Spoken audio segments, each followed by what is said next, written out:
എല്ലാവർക്കും റെസിപ്പി വേൾഡിൻ്റെ പുതിയൊരു വീഡിയോയിലേക്ക് സ്വാഗതം.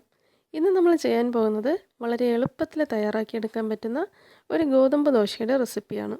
നമുക്ക് റെസിപ്പി എന്താണെന്ന് നോക്കാം.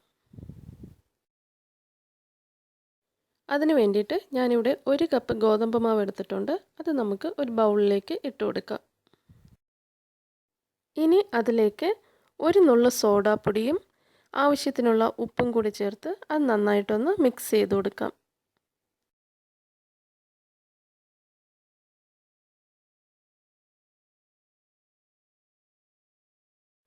മാവ് നന്നായിട്ട് മിക്സ് ചെയ്ത ശേഷം നമുക്കതിലേക്ക് ആവശ്യത്തിന് വെള്ളം ഒഴിച്ച് നന്നായിട്ടൊന്ന് കലക്കിയെടുക്കാം. സാധാരണ ദോശമാവിനുള്ള ആ ഒരു പരുവത്തിന് വേണം കലക്കിയെടുക്കാൻ. ഒരുപാട് കട്ടി കൂടിയതും ആകരുത്, ഒരുപാട് ലൂസായിട്ടുള്ളതും ആകരുത്. സാധാരണ ദോശമാവിൻ്റെ പരുവത്തിന് നമുക്ക് വെള്ളം ഒഴിച്ച് ഇതൊന്ന് കലക്കിയെടുക്കാം.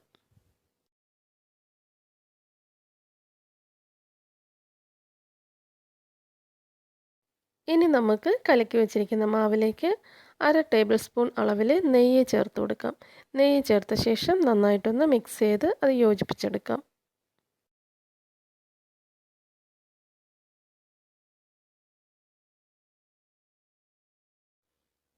ഇനി നമുക്ക് ഒരു പാൻ അടുപ്പിലേക്ക് വെച്ച് അത് ചൂടായി കഴിയുമ്പോൾ അതിലേക്ക് കുറച്ച് എണ്ണ തടവിയ ശേഷം ഓരോ സ്പൂൺ മാവ് വീതം അതിലേക്ക് ഒഴിച്ച് ഇതേപോലെ പരത്തി 2 വശവും നന്നായിട്ടൊന്ന് വേവിച്ചെടുക്കാം.